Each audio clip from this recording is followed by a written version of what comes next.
Been playing some TTN and thought maybe I'll just play close game and record it and see what happens here.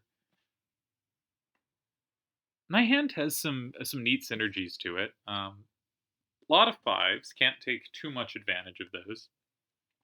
My double numbers face a direction which I have no tens facing out from. Right, 7A57 faces up left, but it's also the only card that can have a 10 facing out from either of those directions, going down right to face it. So maybe I should say it does not have very neat synergies, but it looks like it should. The A757s, we might be able to find a way to fit together, and the 9595 will always have some kind of play, as every other card has a 10 on it. It also might be able to play off the 6 on the 926A. We're just kind of brainstorming here. Um, in general, I don't know how Yevon likes to start closed games. So, in general, I don't really have a specific kind of. There's a corner that looks really natural for me to play here, right? I don't see an obvious path there. If we're looking for kind of stuff we can lock in easily, the most straightforward thing to do is put 9595 in 1, because we have really solid captures of that in 926A and 4 and A935 and 2. So that might be an idea worth keeping in mind. And probably would be followed up specifically with A935 and 2, because we want to create things that are difficult for them to capture. And if in general we force the action in the top left of the board, the rest of our hand faces it quite nicely. So, especially if we see something like a starter in 5, where we already have play in 6 or 8, but don't have play in 2 or 4, that might be a really nice way to progress the game. Now, if we see an opposing corner, we're probably going to be looking to set up against it in one way or another. And maybe I should ping him in the chat. I suspect the reason he put up a 7-minute game is he is not necessarily actually here. So I may as well ping him. It's been a while since I played much Triple Triad. I've been really invested in chess, and I'm trying to record enough videos such that, I can stay invested in working on my chess and trying to improve for another month and still have videos ready to go, which is why I'm recording this. But also, when you're working on one game and really trying to improve at it, it can be useful to spend a little time just seeing something different and thinking about that, as long as it doesn't super distract, I know what I want to be working on and spending time on right now. But also, you can pick stuff up or just be thinking in logical ways as applies to other games and have you come back and suddenly you see everything more logically. So, in general, sometimes, and not really, but sometimes I feel a little bad about getting so addicted to Triple Triad in college, because I think my chess could have gotten substantially better. But actually, I don't think I was very good at studying things in depth then. I think college weirdly did not train that trait at all, and I mostly got good at it after. So I do not think I spent all that valuable time, or time that I could have been spending on something I would like to have gotten better at. But also, I really value my time on Triple Triad, obviously. Um, I'm gonna tag Yevon, but rather he not time. But I actually think, maybe we've said some vaguely interesting things. Of in general, if they play in 5, it can be tempting to set up in the places where you already have natural setups on those cards. But if I already have 6 and 8, I'd much rather play something that influences 2 and 4 than play something that influences squares I'm already quite good in. My general, he's gone. Okay, yeah, and this is a Yevon move. This is a Yevon move. Now, nicely, we have decent play against that. We have same walls on both sides, even multiple same walls on one of them. But my instinct is to remove one of those squares. My instinct is to say, I have the combo in one of those squares, so I'll play a card in the other that's hard for them to take, and then try to set up 5. The downside of that is so specifically I'd play something like 9-5, 9-5, and 1. If they take from 4, I have a combo in 3. Maybe they have 5 there, maybe they can take and set up 5, but even then that card might be comboable by me, and there's no reason to specifically think they can do that. They can combo through 2 from 5 because it's kind of hard to take a 9 facing down, right? That's kind of tough. And that you could do that and set up at the same time is fairly infrequent. So I think that's a good bet to take. However, what I then want to do is if I go 1 and say they go 3, is block 4 setting up 5. But I have no way to set up 5 against this card that doesn't overpower 2. I can't take it via plus or same. And that means if they can combo back through that, they can hit the card I've put in the corner. And I think that's a big detriment to doing this. I think that's a really serious downside to that kind of move.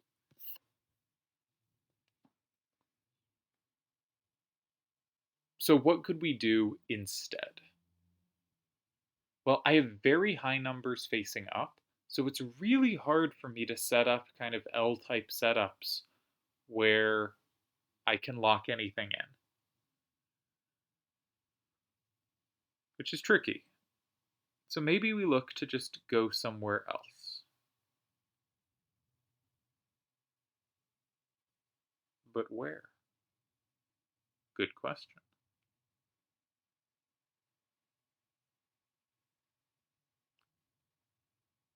I don't know.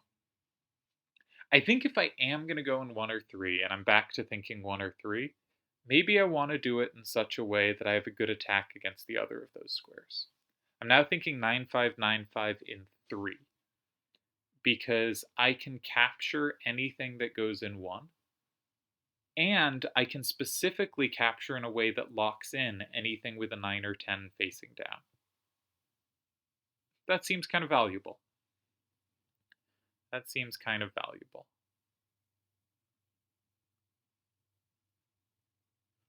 Yeah, I think I'll do that way. My first instinct was to go in 1 rather than 3, because I have 2 different cards that can go in 3 for the same wall, so it seemed a bigger square to surrender.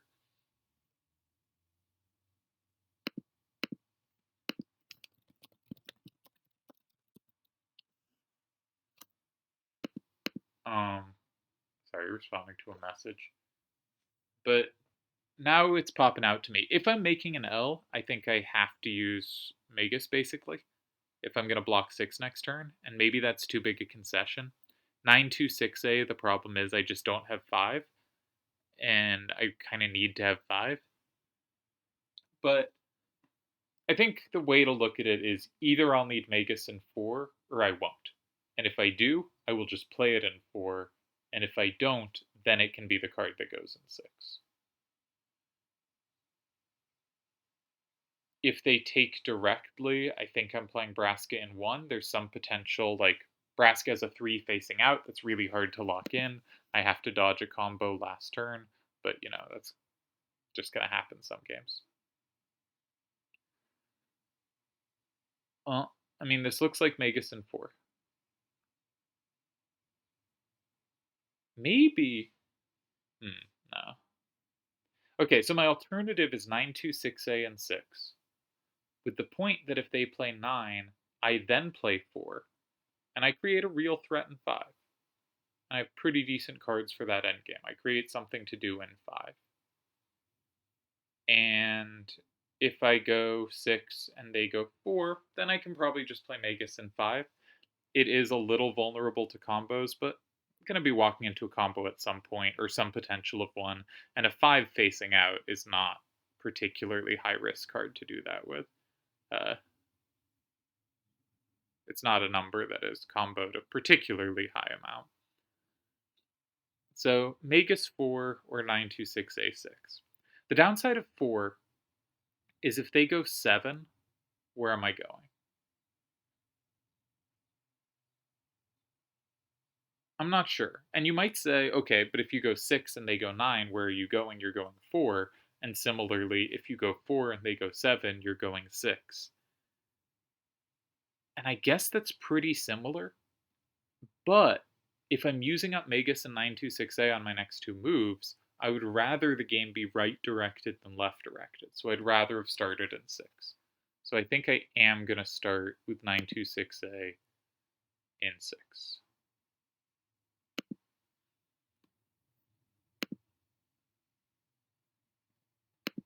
I got a message request.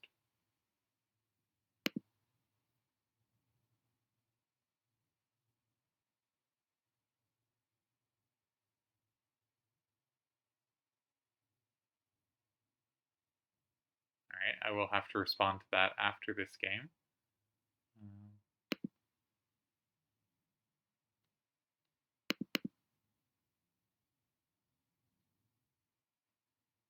But a sweet message about Doom Train is very much appreciated and meaningful.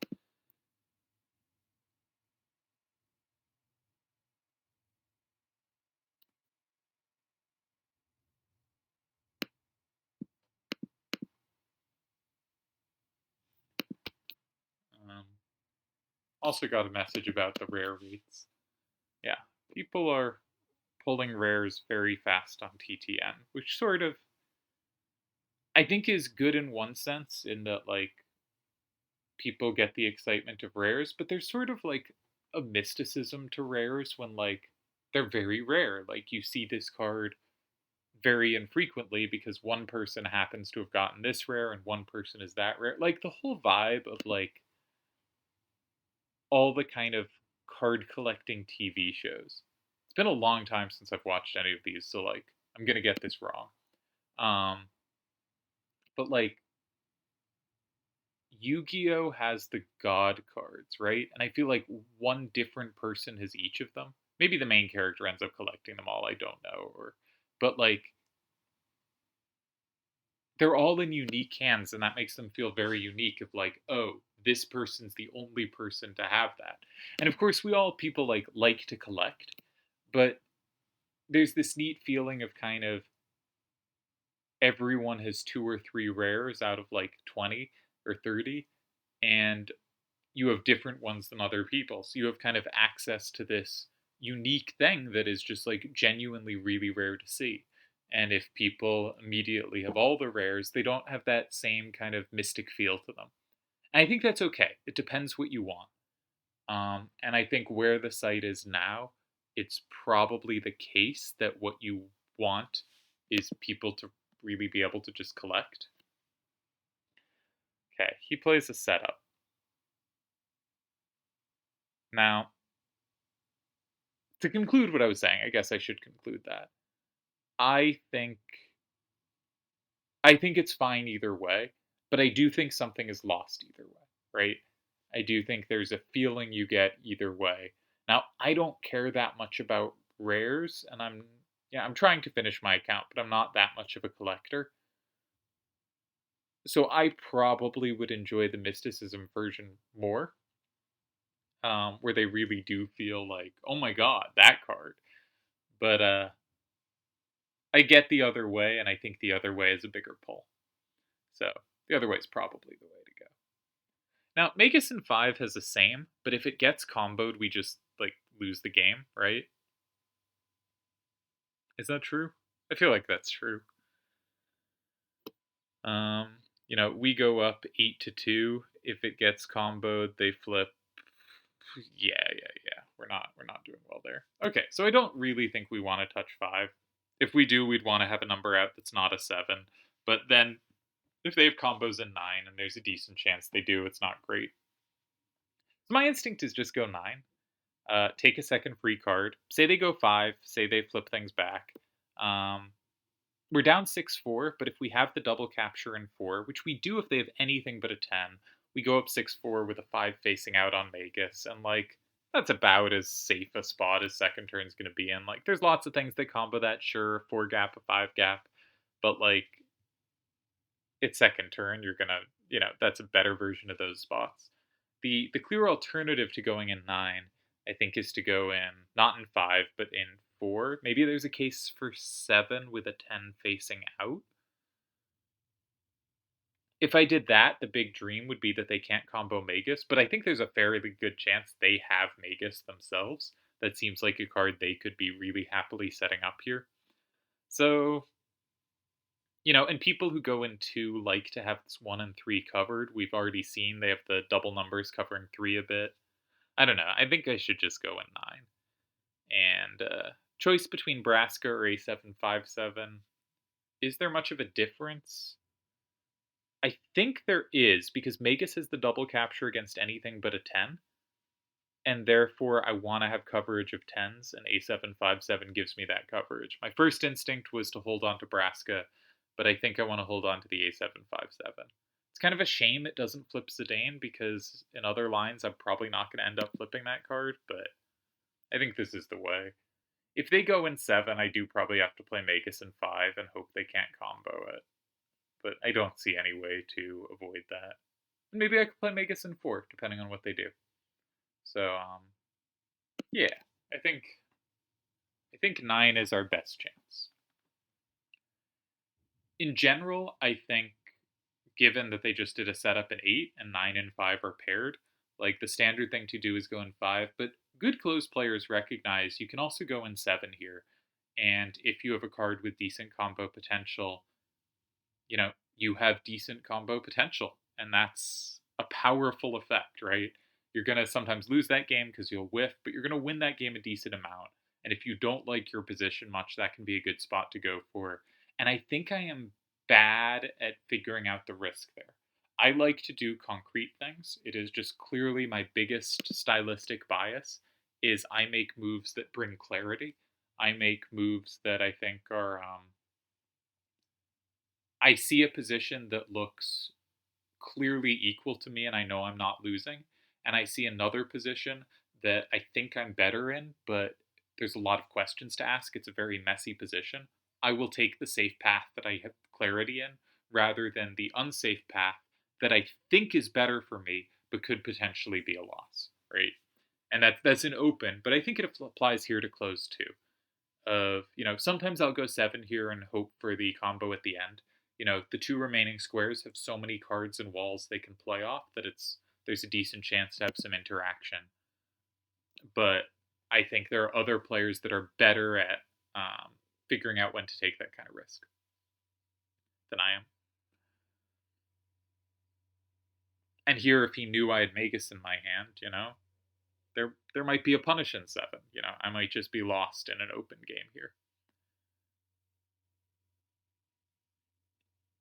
So I'm kind of hoping for 5 when I presumably just make a tie, unless they can combo a 5. And that's where I'm thinking on this. I think I have some winning chances, right? If they go 7, then if they don't combo Magus, I win, right? And if they go 5, they'll have some ups. But if they go 5 in some way, like with a 7 out that I can combo, then suddenly they can be in trouble. If for some reason they went in 4, I win on the spot. I go in 5.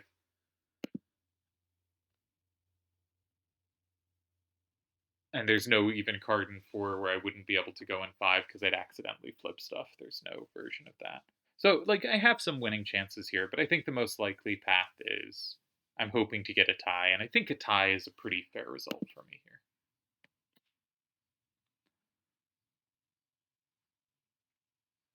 I don't know what Yevon likes to do in these structures. I think if someone was really serious about being the best closed player, and I tried to do this for a bit, and it was useful, is just take notes on what patterns people like, because different people like different patterns. And it's not that, one pattern is good and another pattern is bad, right? There can be different good players that like, different patterns. But if someone reliably, 80% of the time goes for a Q instead of a Z, then you can just organize your cards differently because one move is just a lot more likely than the other. And so you can figure out what to do in the context that you will probably get a Q, not a Z. Or, there are some players that love T's and will always take a T if available. And there are other players who really don't like T's and will usually take a Z or an S. All right, they do go 5. Now, sadly for us, they had a pretty nice card to land in 5, but happily for us, we have a same here. and so we're gonna get at least a tie here.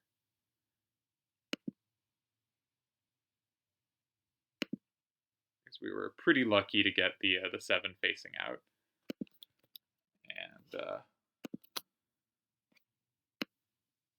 I think there's a decent chance they have this, but we have some chances here.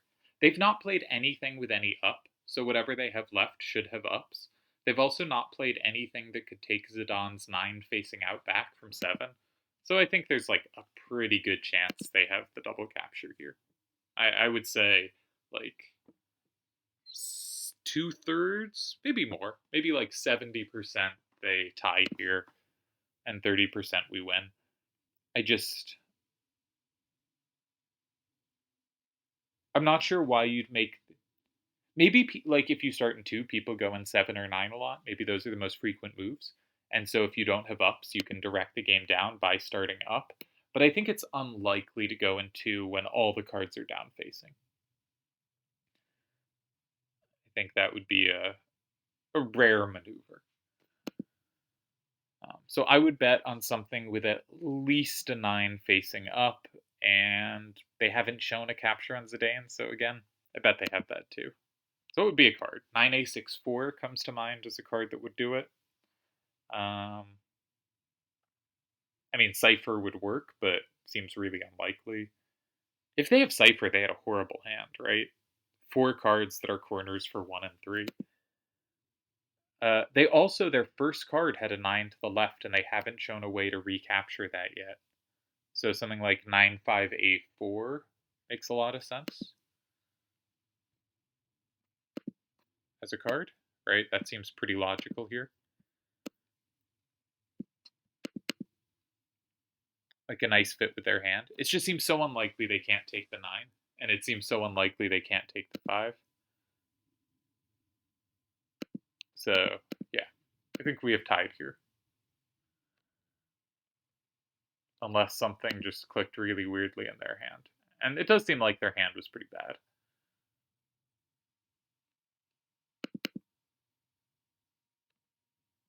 It's not fun to have, like, all these down-facing corners. And yeah, maybe they think Yevon thinks differently than I do. Like, there's a perfectly reasonable thing of go in 2 because you have all these cards that have 10s facing down from 1 and 3. So you have useful stuff to do in 1 and 3, and you're just trying to kind of make those half safe squares. Okay, so they just had no ups this game. And so I was quite lucky I chose to go in 3 rather than 7 or 9.